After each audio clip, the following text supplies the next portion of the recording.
বিসমিল্লাহির রহমানির রহিম। আসসালামু আলাইকুম ওয়া রাহমাতুল্লাহি ওয়া বারাকাতুহু। প্রিয় শিক্ষার্থী, আপনারা কেমন আছেন? এখন আমরা এসেছি সেকেন্ড ইয়ার। একটা অধ্যায় আছে বাস্তব সংখ্যা এবং অসমতা। আজকে আমরা বাস্তব সংখ্যা এবং অসমতা চ্যাপ্টারের দ্বিতীয় ক্লাস।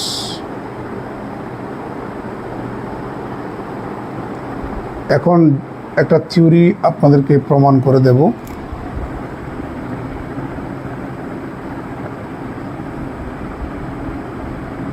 দেখাও যে √3 একটি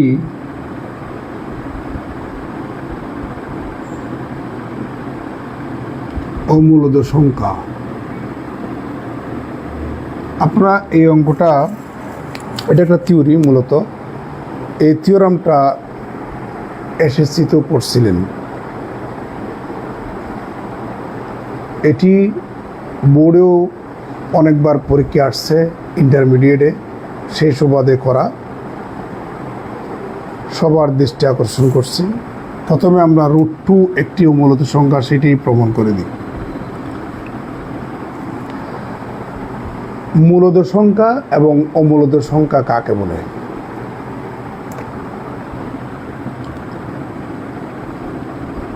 রেশিও শব্দ থেকেই রেশনাল শব্দটা আসছে।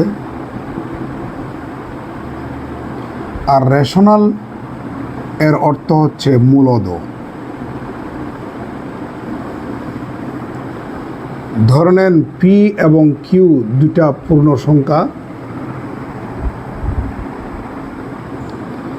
এই দুটা পূর্ণ সংখ্যার রেশিওকেই আমরা বলবো, রেশিও মানে হচ্ছে ভাগ। দুটা পূর্ণ সংখ্যার রেশিওকেই আমরা রেশনাল নাম্বার বলবো।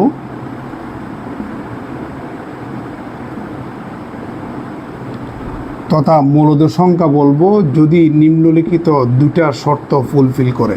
কয়টা শর্ত? দুইটা শর্ত। প্রথম শর্ত, এখানে হর এটি শূন্য হতে পারবে না। দ্বিতীয় নম্বর হচ্ছে পি এবং কিউ এর গসাগু 1 হতে হবে। পি এবং কিউ এর গসাগু 1 হতে হবে। তার মানে পি এবং কিউ এর সাধারণ উৎপাদক 1 হতে হবে। এটা গসাগুর একটা চিহ্ন। তার মানে পি ও কিউ এর সাধারণ উৎপাদক 1 হবে। এই দুটা শর্ত যদি ফুলফিল করে, তাহলে দুটা পূর্ণ সংখ্যা রেশিওকেই আমরা রেশনাল নাম্বার তথা মূলদ সংখ্যা বলবো। পৃথিবীর মধ্যে যত সব মূলদ সংখ্যা আছে, সবগুলা মূলদ সংখ্যাকে যদি একটা সেটে আবদ্ধ করি, সেটটা দেখতে এরকম। এটাকে বলা হয় সেট অফ রেশনাল নাম্বার বা মূলদ সংখ্যার সেট। গত ক্লাসে আপনাদেরকে বলছিলাম, সেট অফ রিয়েল নাম্বার হচ্ছে মূলদ সংখ্যা এবং অমূলদ সংখ্যার ইউনিয়ন। তার মানে এটা যদি আমাদের সেট অফ রিয়েল নাম্বার হয়, এটাকে দুই ভাগে ভাগ করুন। এক ভাগে রেশনাল নাম্বার থাকবে, আরেক ভাগে ইরেশনাল নাম্বার থাকবে। অর্থাৎ রেশনাল নাম্বার এবং ইরেশনাল নাম্বার মিলেই কিন্তু রিয়েল নাম্বার। তাহলে ইরেশনাল নাম্বার পাবেন কেমনে? আপনি রিয়েল নাম্বার থেকে, এই যে রিয়েল নাম্বারের সেট থেকে আপনি রেশনাল নাম্বারের সেটটা যদি আপনি বাদ দেন, তাহলে আপনি ইরেশনাল নাম্বারগুলি পেয়ে যাবেন। কেমন? তাহলে আমরা কাজ শুরু করি।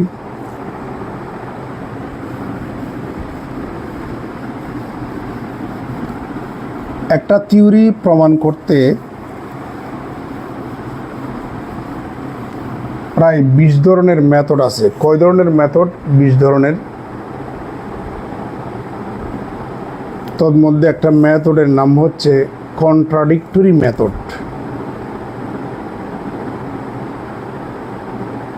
ধরে নেন একজন লোককে আমি মুসলিম প্রমাণ করব। বাংলাদেশে দুই ধরনের ধর্ম আছে, ধরে নিলাম একটা হচ্ছে ইসলাম ধর্ম আর একটা হচ্ছে হিন্দু ধর্ম। একজন লোক, তাকে আমি ইসলাম ধর্মের অনুসারী প্রমাণ করতে চাই, তাহলে এটা যদি আমি প্রমাণ করতে চাই কন্ট্রাডিক্টরি প্রুফ কিভাবে হবে, সেটি হচ্ছে আমি তাকে প্রথমে হিন্দু মনে করে নেব। ধরে নিলাম সে মুসলিম নয়, সে হিন্দু। যদি সে হিন্দু হয়ে থাকে, হিন্দু ধর্মের অনুশাসন সে মেনে চলবে, কিন্তু দেখা যাচ্ছে সে হিন্দু ধর্মের অনুশাসন মেনে চলছে না, তাহলে বোঝা যাচ্ছে সে হিন্দু নয়। তার মানে আমরা যেটা ধরে নিয়েছিলাম সেটা মিথ্যা, তার মানে সে হিন্দু নয়। যদি সে হিন্দু না হয়ে থাকে, বাংলাদেশে তো আছেই তো দুই ধরনের ধর্ম, একটা হচ্ছে হিন্দু ধর্ম আর একটা ইসলাম ধর্ম। যদি হিন্দু না হয় তাহলে বাধ্য হয়ে সে ইসলাম ধর্মের অনুসারী তথা মুসলিম। এই হচ্ছে আমাদের কন্ট্রাডিক্টরি প্রুফ, এইভাবে করতে হয়। আপনারা কি দেখতে পাচ্ছেন?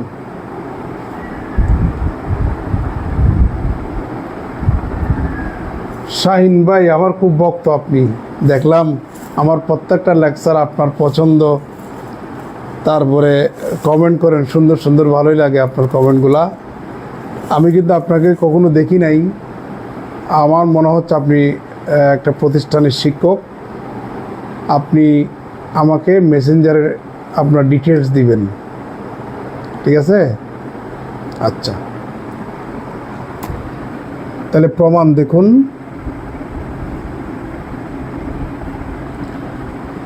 আমি √2 একটি অমূলদ সংখ্যা, এটাই প্রমাণ করব। ধরি √2 একটি অমূলদ সংখ্যা নয়।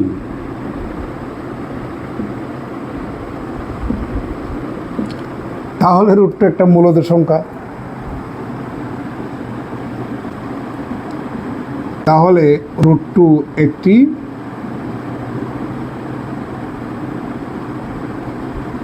মূলদ সংখ্যা। দেখা যাচ্ছে? ডান পাশে লিখলে দেখা যাচ্ছে? ওকে।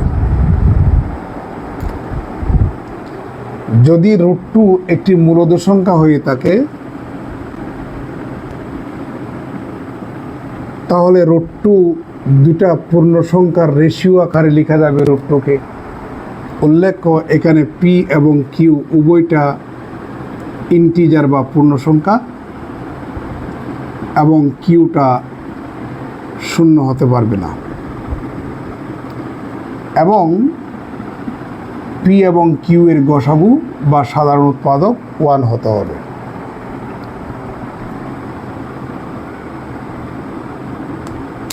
যদি আমি প্রমাণ করতে পারি পি এবং কিউ এর সাধারণ উৎপাদক 1, যদি প্রমাণ করতে না পারি, পি এবং কিউ এর গসাগু 1 হলে আমরা বলবো √2 একটি মূলদ সংখ্যা। আর যদি পি এবং কিউ এর গসাগু যদি 1 ছাড়া অন্য কিছু আসে, তাহলে তো সে মূলদ সংখ্যা হবে না। তাহলে মূলদ সংখ্যা যদি না হয়, তাহলে সে অবশ্যই কি অমূলদ সংখ্যা। দেখা যাক। এবার আমরা আড়াআড়ি গুণ করব, তাহলে পাচ্ছি পি √2/2 কিউ। সুতরাং পি স্কোয়ার = 2q স্কোয়ার, এটাকে একটা নাম্বার দিলাম। পি স্কোয়ারটা 2 এর গুণিতক, তাই না? মনে রাখবেন, কোন একটা সংখ্যার 2 এর গুণিতক হলে তার বর্গও 2 এর গুণিতক হবে। যেমন 2 নিজেই 2 এর গুণিতক, 4 নিজেই 2 এর গুণিতক, 6 নিজেই 2 এর গুণিতক, এদেরকে যখন আপনি বর্গ করবেন তাহলে 4 পাবেন, এখানে 16 পাবেন, এখানে 36 পাবেন। তাহলে এরাও তো আবার 2 এর গুণিতক।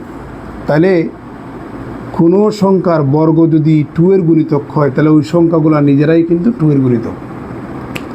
তাহলে পি স্কোয়ার যেহেতু 2 এর গুণিতক, তাহলে পি নিজেই 2 এর গুণিতক। তাহলে সুতরাং পিটাও কি হবে, মাল্টিপল অফ 2, মানে 2 এর গুণিতক। এভাবে আপনি লিখতে পারবেন, ইন্টারমিডিয়েটের ছেলেরা এভাবে লিখতে পারবেন, কোনো সমস্যা নেই। এম মানে হচ্ছে মাল্টিপল অফ 2। তাহলে পি যেহেতু 2 এর গুণিতক, তাহলে আপনি ধরে নেন পি ইকুয়াল টু, আমরা 2m ধরলাম, 2 এর গুণিতক যেহেতু পি সমান 2m ধরলাম। তাহলে পি এর এ ভ্যালুটা এখন আমি 1 নম্বরে বসাবো। তাহলে 2m whole square equal to 2q square. সুতরাং কিউ স্কোয়ার ইকুয়াল টু, এখানে আপনি 2m স্কোয়ার পাবেন। দেখা যাচ্ছে কিউ স্কোয়ারটাও 2 এর গুণিতক।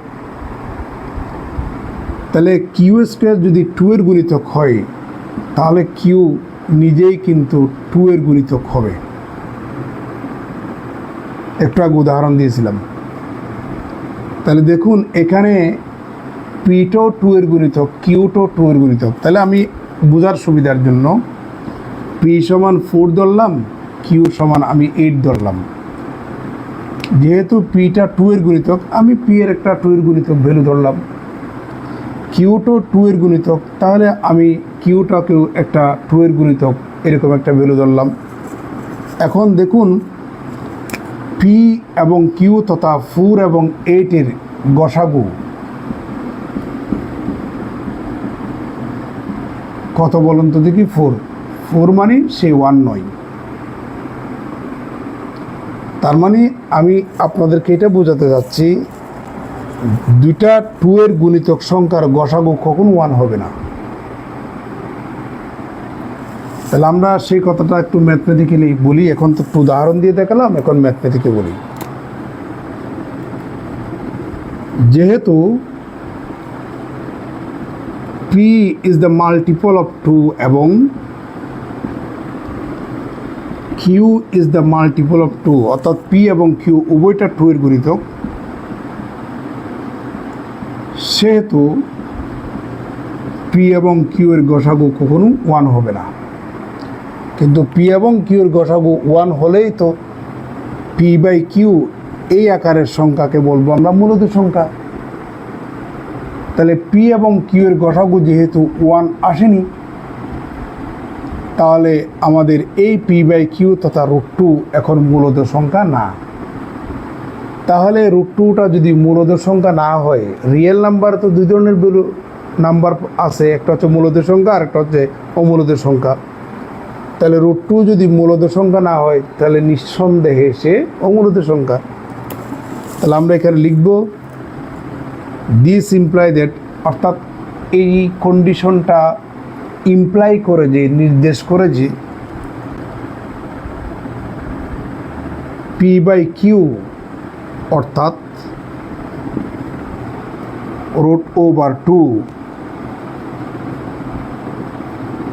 মূলদ সংখ্যা নয়। তাহলে √2 যদি মূলদের সংখ্যা না হয়, তাহলে নিঃসন্দেহে সে অমূলদের সংখ্যা। অর্থাৎ √2 একটি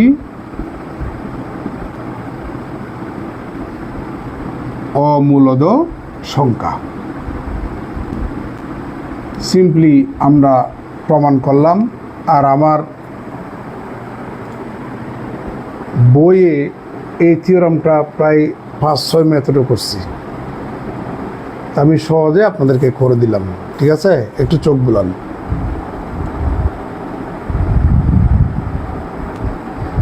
প্রিয় শিক্ষার্থী, এখন আপনাদেরকে প্রমাণ করে দেব √3 একটি অমূলদের সংখ্যা। জাস্ট 2 এর জায়গায় আপনি 3 বসাই দেন,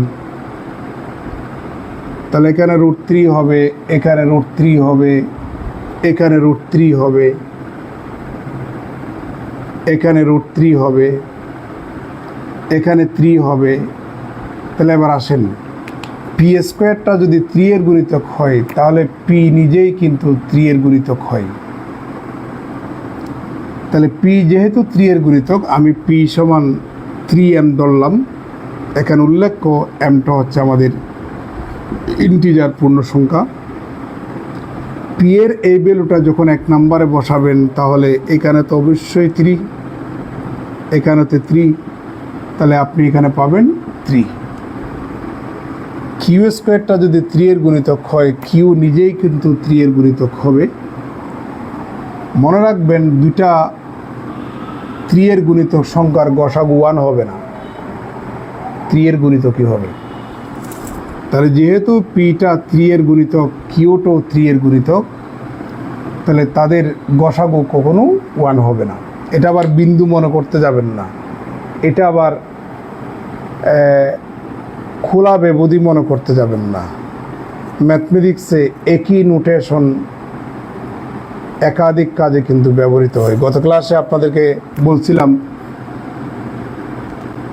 যদি এই এক্সটা রিয়েল নাম্বার হয়, এই নোটেশনটাকে বলা হয় absolute value of x. Z যদি কমপ্লেক্স নাম্বার হয়, এই নোটেশনটাকে বলা হয় মডিউলাস অফ জেড। এ যদি একটা স্কোয়ার ম্যাট্রিক্স হয়, বর্গ ম্যাট্রিক্স হয়, এটাকে বলা হয় ডিটারমাইন্যান্ট অফ এ। এ যদি একটা ভেক্টর হয়, এটাকে বলা হয় ম্যাগনিটিউড অফ এ।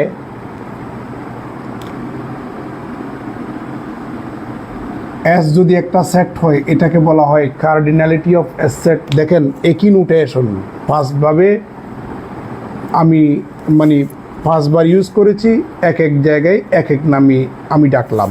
ঠিক একইভাবে ম্যাথমেটিক্সে একই নোটেশন একাধিক জায়গায় ইউজ হয়, কিন্তু আপনি সবগুলা নোটেশনকে সেম মনে করতে যাবেন না। এটা হচ্ছে গসাগুয়ের চিহ্ন, আর এটা হচ্ছে লসাগুয়ের চিহ্ন। এটা আবার ক্লোজড ইন্টারভেল, এটা আবার ওপেন ইন্টারভেলের মতো দেখায়, এটা আবার বিন্দুর মতো দেখায়। সাবধান, থিওরি অফ নাম্বারে এটা গসাগু বোঝায়। তাহলে আমরা এখন এখানে বসাবো √3, এখানে আমি বসাবো √3। তার মানে √3 একটি অমূলদ সংখ্যা। আমি আমার এই ভিডিওটাতে প্রমাণ করে দিলাম √2 একটি অমূলদ সংখ্যা এবং √3 একটা অমূলদ সংখ্যা। ভালো থাকবেন, সুস্থ থাকবেন। প্রতিদিন অল্প অল্প করে পড়াবো। এখন আবার সেকেন্ড ইয়ার, অনার্স সেকেন্ড ইয়ারের পরীক্ষা আছে, যে ওদের ক্লাস নেব ইনশাল্লাহ। ধন্যবাদ, ভালো থাকবেন।